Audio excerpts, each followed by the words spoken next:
Bonjour, bienvenue sur Je suis née 3 fois. Nous sommes avec Aniko Kovacs, qui est thérapeute multipass. Souvenez-vous, c'est dans les vidéos précédentes. Et nous avons aujourd'hui le scoop de le retour d'Aniko Kovacs.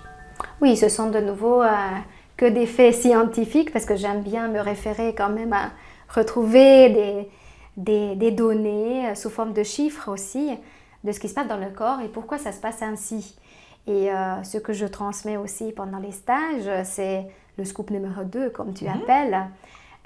Pourquoi le cœur s'emballe? Souvent, il y a donc un trouble de rythme qui n'est pas d'origine cardiaque, mais d'origine viscérale. Et alors j'ai trouvé deux données un petit peu complémentaires, 56%, 65%. Voilà, c'est ces deux chiffres.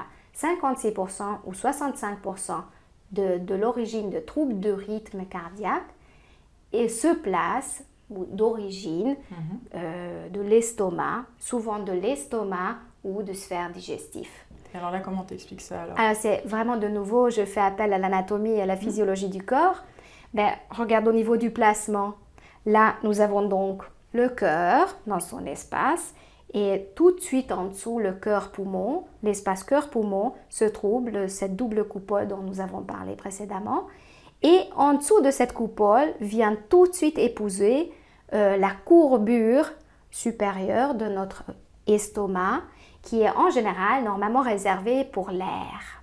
Okay. L'air de l'estomac, il y a trois parties de l'estomac, le liquide digestif, le repas qui est en train de se digérer, et puis normalement il y a l'air gastrique qui est vraiment comme un sac d'air. Okay. Et souvent pendant la digestion, si on a mélangé plusieurs types d'aliments ou si on a mangé stressé, tout simplement, il y a des gaz qui commencent à se former par la fermentation ou par une digestion difficile de trop plein d'acide gastrique et vient donc se bomber contre le diaphragme respiratoire au-dessus duquel nous avons l'apex du cœur, le sommet du cœur, qui est donc en fait une partie de la ventricule gauche.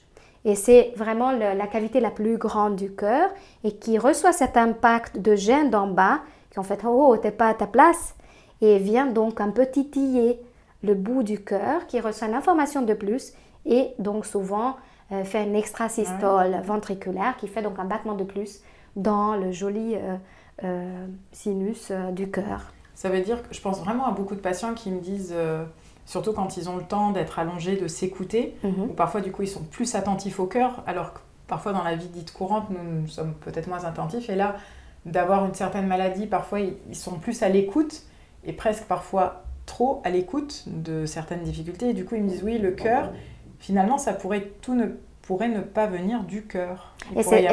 Et c'est bien plus rassurant d'ailleurs pour les gens, oui. Parce que souvent les personnes qui viennent me consulter aussi ont déjà fait toutes sortes d'examens complémentaires pour éviter que ça se passe au niveau du cœur, parce que ça a déjà un impact émotionnel aussi, de savoir que c'est le moteur du corps qui est en faille.